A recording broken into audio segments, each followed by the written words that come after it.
Tate aponta claramente. No próprio nazismo existia um estado dual, ou seja, tinha lá o estado de exceção, Gestapo, campo de concentração, mas tinha judiciário, tem que ter. Senão o capitalismo não consegue se reproduzir. Então eles não querem acabar com o judiciário, eles querem dominar o judiciário. Eles querem corromper o judiciário, Serrano? Corromper no sentido amplo da palavra. Querem dominar o judiciário, né? Então, por exemplo, em alguns países, você pega que eles dominaram, eles aposentaram os ministros supremos e botaram outros. Né? E outros prenderam. Tem país que prendeu mais de 2.000 juízes. Né? E foram daí substituídos por militantes deles. Né? Veja, aqui no Brasil já há essa tentativa que as pessoas não sabem. Você sabe, Pedro, que faz uns 6, 7 anos já que o judiciário no Brasil, em primeiro grau, na área de família, tem convênio com as igrejas evangélicas para elas serem árbitros, para elas mediadoras de separações. Ou seja, exercendo a jurisdição. Tudo bem que é uma jurisdição não contenciosa, mas é jurisdição. Né? Atuando, falando. E o sujeito, para fazer uma separação, às vezes pega um cara desse aí, tem que ficar ouvindo Bíblia. Entendeu? O cara é ateu. Não, o cara é ateu. O cara é muçulmano, o cara é judeu, entendeu? E daí? O que ficar ouvindo peroração cristã? Né? Então, ou mesmo que seja cristão, pô, tá numa situação ultra doída, que é a separação, para ficar ouvindo um fulano que tem 2 neurônios e você te dizendo o que você deve fazer da sua vida, pelo amor de Deus, o que é isso? Né? Então, esse tipo de postura já está vendo. Essa degeneração do judiciário brasileiro ela não existe no Supremo, mas nos tribunais inferiores. Há alguns anos também teve uma decisão, já falei dela aqui no Tribunal de Justiça de São Paulo, em que policiais militares foram inocentados num processo de tortura, porque foi considerado que eles praticaram sim violência contra os presos, mas não era para obter informação. Então não é tortura. Meu pai do céu. Então, esse tipo de degeneração já há aqui, no interior do próprio judiciário, né? Mas muito menos intenso do que a gente viu onde eles assumiram o poder e foram para cima. Se a extrema-direita ganhar a próxima eleição, nós podemos esperar enfrentamento com o Supremo em especial. Né? E esse tipo de enfrentamento vai acabar com o Supremo? Não. Por exemplo, caçar, de repente, tem impeachment de algum ministro, isso é possível.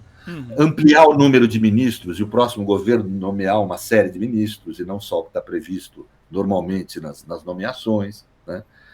Aposentadoria de ministro supremo, como houve na ditadura militar, eu acho que a gente pode esperar tudo. Né? Atos, vamos dizer assim, absurdamente inconstitucionais de exceção que submetam o judiciário. Por que submeter o judiciário? Porque é o judiciário quem defende os direitos. É o judiciário quem, vamos dizer, em última instância, defende a democracia no sentido jurídico. Né? Portanto, e eles querem acabar com a democracia e acabar com os direitos. O grande alvo dessa gente não é o Estado como aparelho. Isso é a mimimi. Somos contra o Estado. Né? O alvo dessa gente são os direitos. Né? Que o jeito fácil de você atacar os direitos é botar aqui aquela camisetinha de rock, ou sei lá o que diabo, né? Aquele jeitinho da professora que os conservadores têm hoje em dia, e ficar falando contra tributo, contra o Estado. Eles são contra os direitos, não é contra o Estado. Eles são a favor de arma, a favor de exército, a favor de potência, de agressão, são a favor de polícia, são a favor de tudo de ruim que o Estado tem. Eles são contra o que de bom o Estado tem, que são os direitos. Né? Então é isso que essa gente quer atacar, e o judiciário é um obstáculo para isso. Por que conservador o judiciário seja, ele é um obstáculo para isso. E esse obstáculo tem que ser removido. Doutor, dia 24, terça-feira que vem, estão agendadas 2 acariações, a acariação do Freire Gomes com o Anderson Torres e do Braga Neto com o Mauro Cid.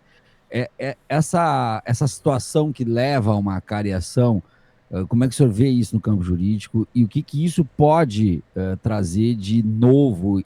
A acariação pode desconstruir a delação, pode dar um outro rumo nas investigações? A acariação é instrumento de prova, de verificação e de defesa. Né? Então, pode sim desconstruir.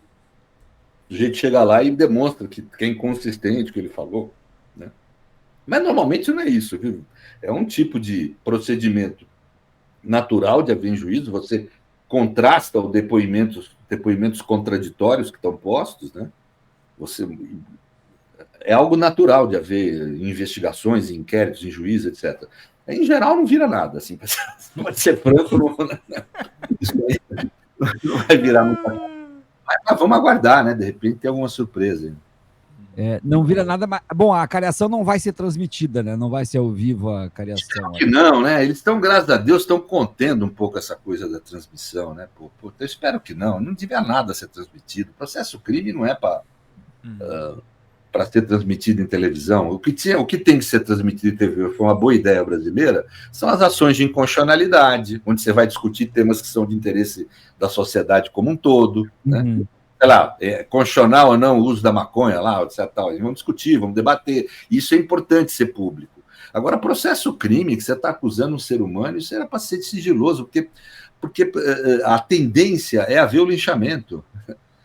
Você vê uma viatura na frente da casa do teu vizinho, quando você passa em frente, você não pensa o que o Estado está fazendo aí incomodando esse cidadão. Você pensa o que esse sujeito fez, né, de errado. Né? Sim. A gente tem essa mentalidade. Então, é natural que a sociedade tenha essa mentalidade. Né? Então, a sabedoria e mais de 7 séculos de história dos direitos sempre levaram julgamentos penais a serem sigilosos. Você pode ver até em filme americano, né? Não tira nem foto do réu que está depondo, as pessoas fazem desenho. Né? E é mais ou menos esse sentido.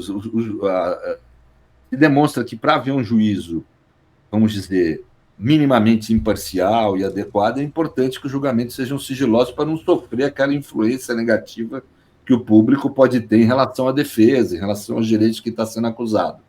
Então, eu acho ótimo não transmitir, não tem que transmitir. Mas como investigação, eu sempre falei aqui que a investigação tinha de ser sigilosa. Né? Pra gente ver no final, né, professor? Ver no final. Uma fica ansiosa, né? Eu lembro todo mundo aqui, não vão punir os líderes, só vão punir os bagrinhos, a nossa própria turma entrou nessa. Eu falei, não, calma, as coisas são... Uma investigação civilizada, tecnicamente eficiente, ela é sigilosa. Né? E lá no final mostra, depois que investigar, né? Viário, deixa eu só... Posso fazer uma pergunta pro Serrano? Claro, E pedir muito pra nossa comunidade, gente. Eu tô finalizando aqui um corte. Vamos todo mundo contribuir aqui com superchats, com perguntas. É importante que a gente siga aqui fazendo bem o nosso trabalho. Serrano, eu conversei... Vou até ser um pouco indiscreto aqui, não vou mostrar o teor da conversa, mas eu conversei com o Reinaldo Azevedo esses dias sobre a questão da entrevista que o Flávio Bolsonaro deu pra Folha de São Paulo. E é muito grave ali o que é dito, né? Ele fala abertamente a respeito de uma aliança de um ungido do Bolsonaro pra fazer uma reação que, assim,